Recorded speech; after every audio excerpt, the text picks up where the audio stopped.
The package arrived on a rainy afternoon. Elias assumed it was a mistake, some delivery gone astray. But when he pulled away the wrapping and saw what lay inside, his blood turned cold. It was a painting, his painting, one he had sold years ago to a collector in Berlin. Yet something was terribly wrong. The landscape he had once painted, a field bathed in the soft glow of twilight, was no longer peaceful.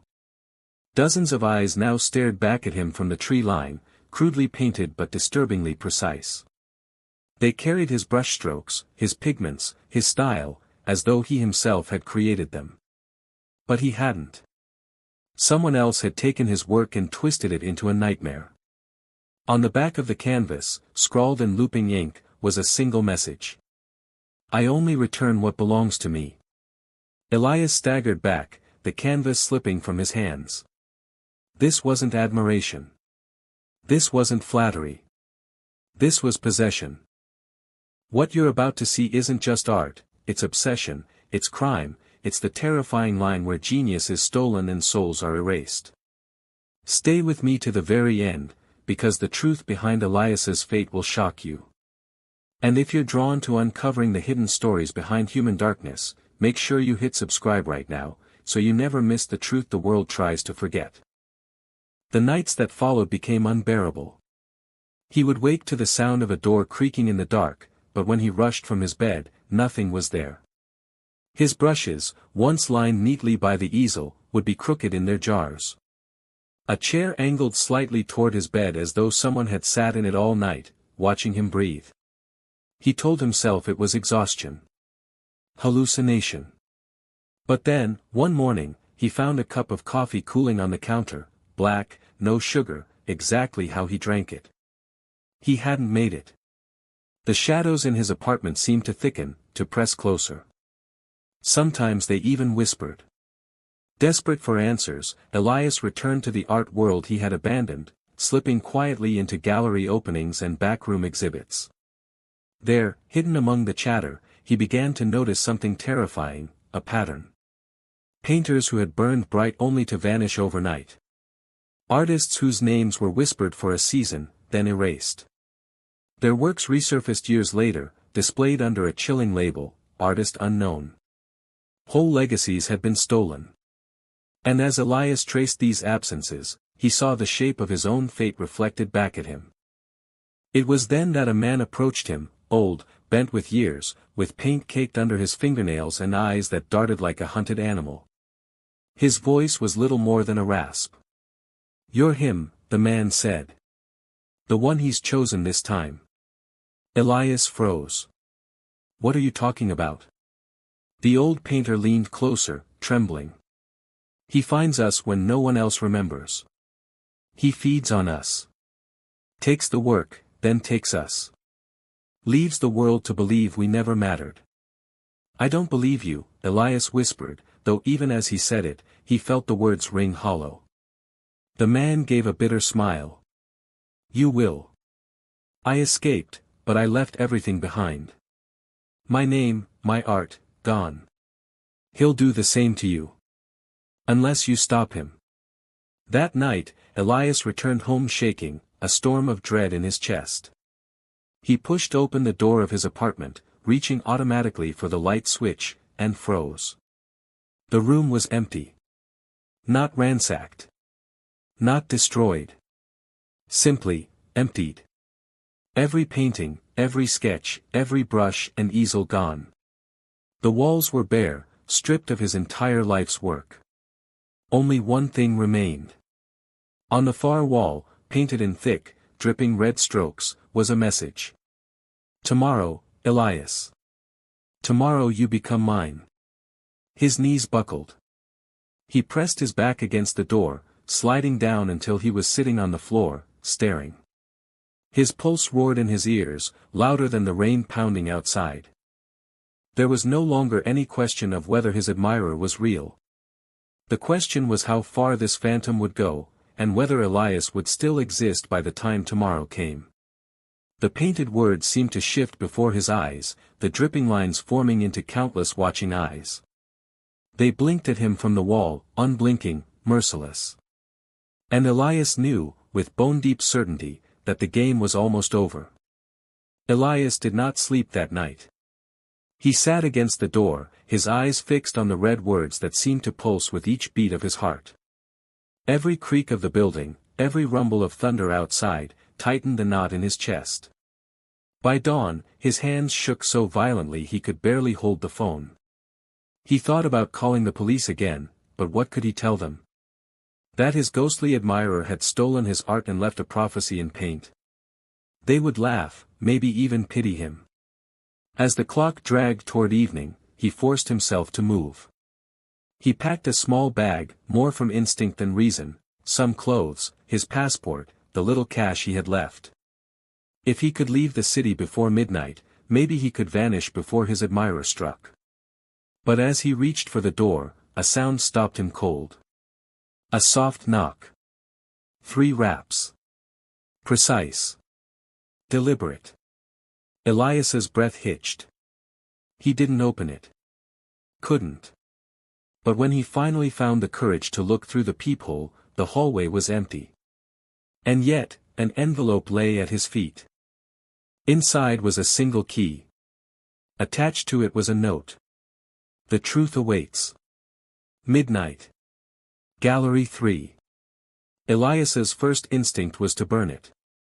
To run. But something stronger held him back, a sick pull of curiosity, of dread. If this was to be the end, he needed to see it, to understand. His whole life had been reduced to this grotesque connection. He couldn't run anymore. The gallery was deserted when he arrived. Midnight air pressed against the windows, and the only light came from a single spotlight illuminating the far wall. There, framed in gold, was the invisible canvas. His masterpiece. Elias stepped closer, chest tight. The colors seemed alive, shifting under the light. But something new had been added.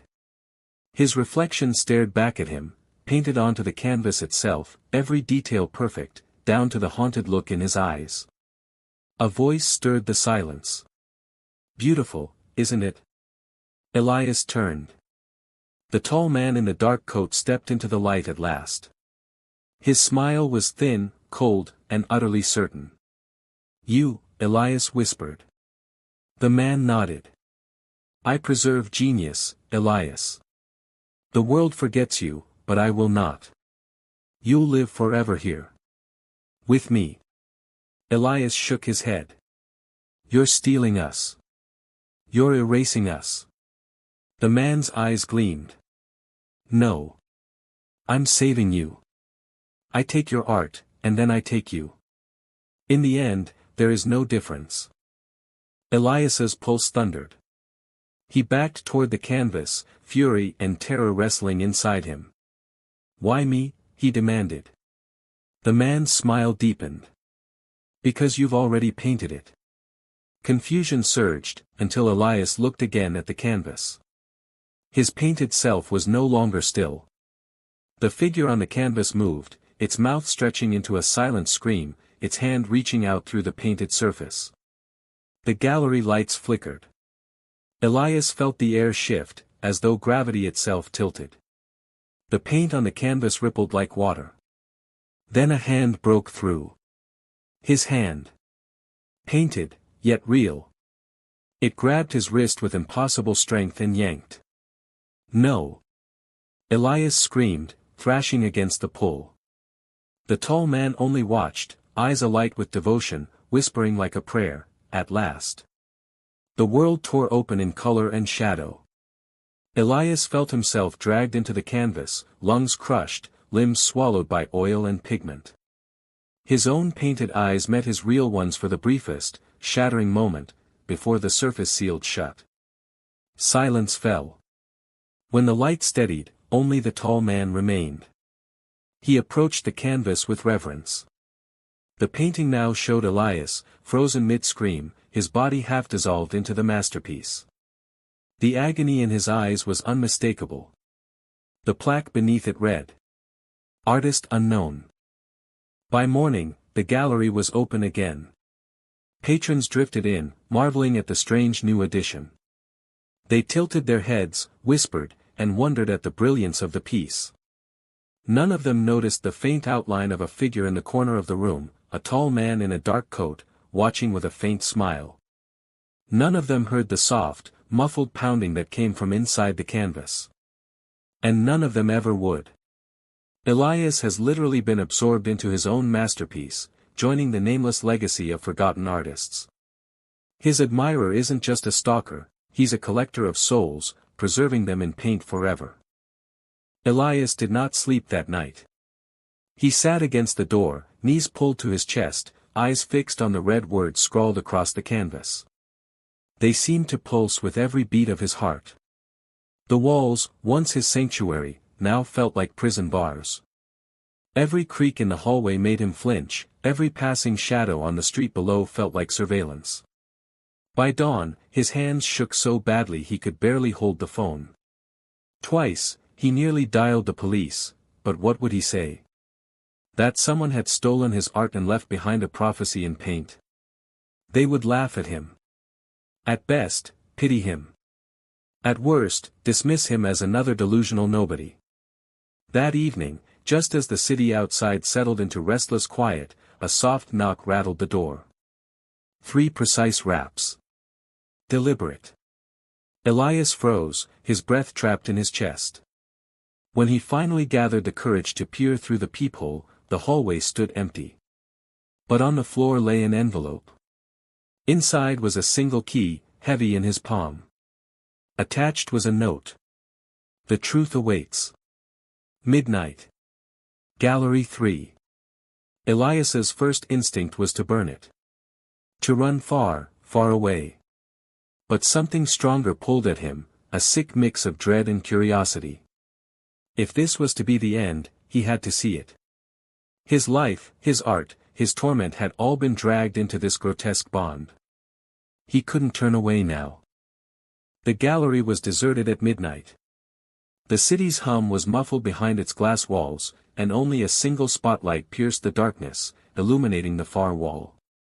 There it was. The invisible canvas.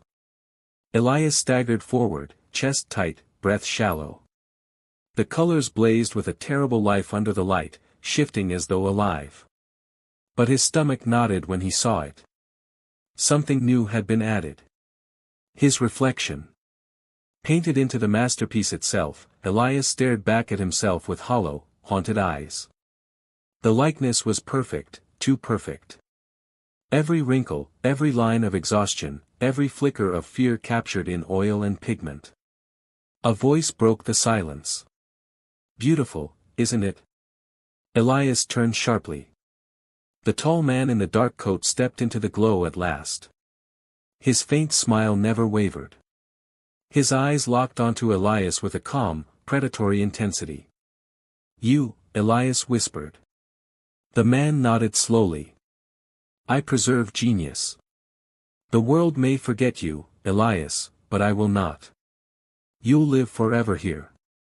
With me. Elias's chest heaved. You're stealing us. You're erasing us. No, the man said softly. I'm saving you. Your pain, your brilliance, they belong to eternity. I take your art, and then I take you. His lips curled into a sharper smile. In the end, there is no difference. Elias's pulse thundered. He backed closer to the canvas, torn between fury and terror. Why me? He demanded. By morning, the gallery opened its doors to curious patrons. They marveled at the strange new addition, tilting their heads, whispering, speculating about its brilliance. None noticed the faint outline of a tall man in a dark coat, lingering in the shadows of the room. None heard the muffled pounding from within the paint. And none ever would. Elias becomes part of his own art, absorbed forever into the canvas. His admirer is revealed not just as a stalker, but a collector of souls, turning forgotten genius into eternal masterpieces. Elias's story is not just about art, it's about obsession, control, and the terrifying lengths one person will go to erase another's identity. His masterpiece gave him recognition, but it also marked him, dragging him into a nightmare where admiration became possession, and passion turned to peril. Stories like this remind us of the thin line between genius and madness, between inspiration and obsession. And sometimes, the darkest crimes aren't committed with weapons, but with words, shadows, and silence. If you've been drawn into this tale and want to uncover more of the hidden truths behind human obsession, power, and crime, don't just leave.